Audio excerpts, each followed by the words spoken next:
भी कमर से लेकर पैरों तक बिजली के करंट जैसा दर्द महसूस होता है। कई बार तो आप बैठ भी नहीं पाते, चल भी नहीं पाते, तो ये सियाटिका हो सकता है। आज के वीडियो में मैं डॉक्टर नम्रता श्रीवास्तव, आपकी सेहत की दोस्त, आपको बताने वाली हूं कि क्या सियाटिका का इलाज सिर्फ पेन किलर्स है या होम्योपैथी में इसका रियल रूट लेवल सोल्यूशन मौजूद है। आज के इस वीडियो में मैं आपको डिटेल तरीके से बताने वाली हूं कि आखिर में ये सियाटिका है क्या, बहुत ही सिंपल लैंग्वेज में, इसके पीछे के असली कारण क्या होते हैं और कौन कौन सी इफेक्टिव होम्योपैथिक मेडिसिन हैं जो अलग अलग सिम्टम्स के आधार पर सिलेक्ट की जाती हैं और कई बार 98 to 99% ये उस केस को जड़ से ठीक कर सकती हैं। ये दवाइयां कब काम करती हैं ये भी बहुत इंपॉर्टेंट है और सबसे इंपॉर्टेंट चीजें हम ये जानेंगे कि इस बीमारी को रिलैप्स होने से कैसे रोके। तो इस वीडियो को पूरा देखिए क्योंकि आधे नॉलेज से आपको कोई फायदा नहीं होगा और इसे जब आप पूरा देखेंगे तो आप इसके पीछे के कारण को भी समझेंगे, सिम्टम्स को भी समझ पाएंगे और इससे कैसे हमेशा के लिए छुटकारा मिल सकता है इस चीज को भी आप समझ पाएंगे। आइए शुरू करते हैं आज का बेहद इंटरेस्टिंग वीडियो। तो देखिए, सबसे पहले तो हम ये जान लेते हैं कि दरअसल सियाटिका कोई डिजीज या बीमारी का नाम नहीं है बल्कि एक सिम्टम्स का पैटर्न होता है। सियाटिका नर्व हमारी कमर से निकलकर पूरे पैर तक जाती है। जब ये कहीं कंप्रेस हो जाती है या इसमें इरिटेशन पैदा होता है तो इसका दर्द एक लीनियर आकार में यानी एक लाइन में फैलता है, यानी कि हमारी लोअर बैक से होते हुए ये हिप में जाता है, थाइज में जाता है, काफ मसल्स में जाता है और फुट में जाता है। इसी को हम सियाटिका कहते हैं। इसके पीछे के कॉमन कारण की अगर बात की जाए तो स्लिप डिस्क यानी हर्निएटेड डिस्क इसका बड़ा कारण है।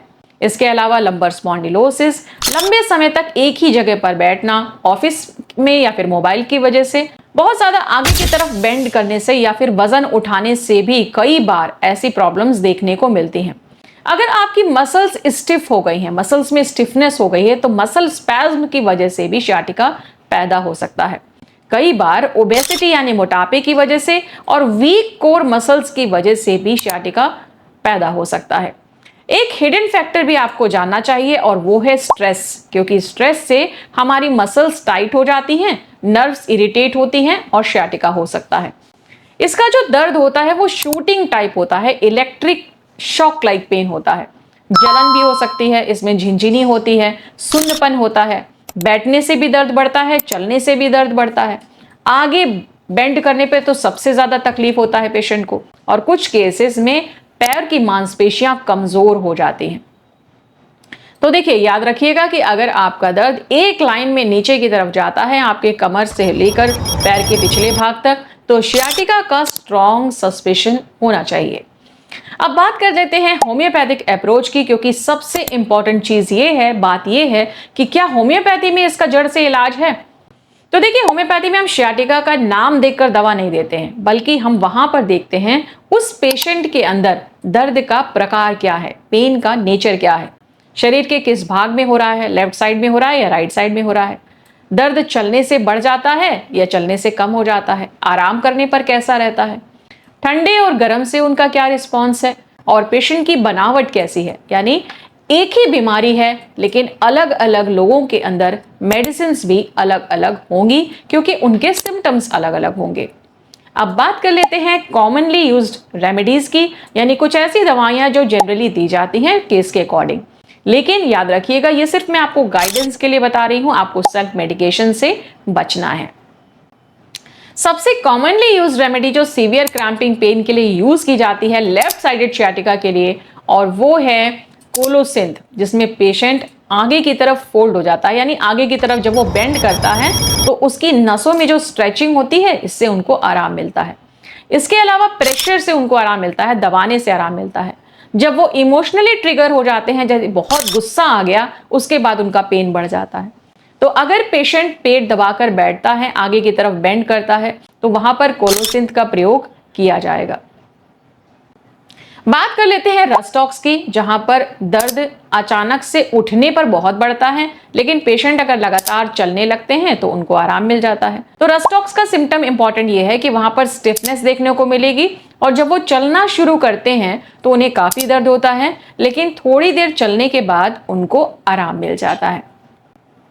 बात कर लेते हैं ब्राइनिया की, जहां पर हल्की सी भी हरकत से दर्द बढ़ जाता है, यानी पेशेंट बिल्कुल भी हिलना नहीं चाहता है, वो एक ही कंडीशन में बने रहना चाहता है। उसे जोर से दबाने पर हार्ट प्रेशर से आराम मिलता है। और ये रस्टॉक्स और ब्राइनिया ठीक उलट मेडिसिन हैं, दोनों के सिम्टम्स बिल्कुल ही कॉन्ट्राडिक्टरी हैं, यानी दोनों सिम्टम्स अलग अलग होती हैं लेकिन कॉम्प्लीमेंट्री मेडिसिन हैं।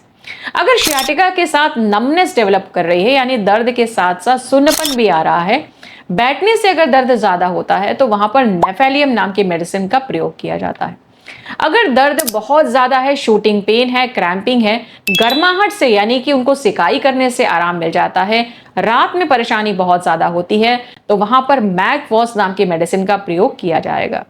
बात कर लेते हैं नर्व इंजरी की, जहां पर चोट लगने की वजह से शार्प शूटिंग पेन होता है। तो स्पाइन इंजरी के बाद अगर किसी को शियाटिका हो रहा है, तो वहां पर हाइपेरिकम नाम से जो दवा है उसका प्रयोग किया जाएगा। अब देखिए, सबसे बड़ी लोग गलती क्या करते हैं कि जैसे कि उनके किसी जानने वाले को शियाटिका की अगर प्रॉब्लम हो गई और उन्होंने कोई दवा रिकमेंड कर ली और प्रयोग करने के बाद उनको ऐसे लगता है कि थोड़ा सा आराम तो लग गया लेकिन जड़ से ठीक नहीं हुआ।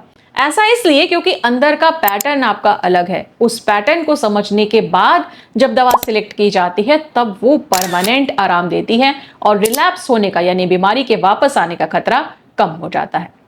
अब बात कर लेते हैं प्रिवेंटिव मेजर्स की, यानी आप अपने बैठने के तरीके को सुधारिए। जहां पर आप लेटते हैं वो मोटा गद्दा नहीं होना चाहिए, आपको आगे की तरफ ज्यादा नहीं झुकना चाहिए, हल्की व्यायाम जेंटल स्ट्रेचिंग करनी चाहिए किसी एक्सपर्ट की देखरेख में, और सबसे महत्वपूर्ण, अपने वेट को कंट्रोल में लाएं। जानते हैं रेड फ्लैग सिम्टम्स के बारे में। अगर आपके पैर कमजोर होते जा रहे हैं, फुट ड्रॉप जैसी फीलिंग आ रही है, ब्लैडर कमजोर हो रहा है, पेट में परेशानी बनी हुई है, लगातार दर्द बना हुआ है, तो आप इसे बिल्कुल भी इग्नोर ना करें, क्योंकि इससे आपकी मांसपेशियां हमेशा के लिए खराब हो सकती हैं। शियाटिका पेनफुल तो जरूर है, लेकिन अगर इसके मैनेजमेंट पार्ट की तरफ ध्यान दी जाए और सही अप्रोच के साथ होम्योपैथिक मेडिसिन ली जाएं, तो ना सिर्फ ये दर्द को कम कर सकती हैं, बल्कि नर्व इरिटेशन के रूट कॉज को ये एड्रेस करती हैं और साथ ही साथ शियाटिका की प्रॉब्लम को जड़ से भी ठीक कर सकते हैं। तो दोस्तों, उम्मीद करती हूँ शियाटिका पर बेस्ड आज का वीडियो बहुत ही प्रैक्टिकल आपके लिए साबित होगा। आपको कोई कंफ्यूजन नहीं होगा शियाटिका के बारे में। अगर इस तरीके के हेल्थ गाइडेंस आपको चाहिए, तो इसी लगे आप हमारे चैनल को भी सब्सक्राइब कर लीजिए और आज के वीडियो को लाइक करने के साथ साथ अपने फ्रेंड्स और फैमिली में शेयर कर लीजिए। आप मुझसे कंसल्टेशन के लिए भी कांटेक्ट कर सकते हैं, क्योंकि हर एक केस अलग होता है। हर एक पेशेंट के सिम्टम्स को समझने के बाद जब उनको पर्सनलाइज्ड मेडिसिन दी जाती है, तब उनको सही इलाज भी मिलता है और बीमारी से जड़ से छुटकारा भी मिलता है। उम्मीद करती हूँ दोस्तों आज का वीडियो आपको जरूर पसंद आएगा। ऐसे ही काम की और प्रैक्टिकल हेल्थ टिप्स के साथ फिर अगले वीडियो में आपसे मिलूंगी। तब तक अपना बहुत ख्याल रखिएगा। जय हिंद, वंदे मातरम।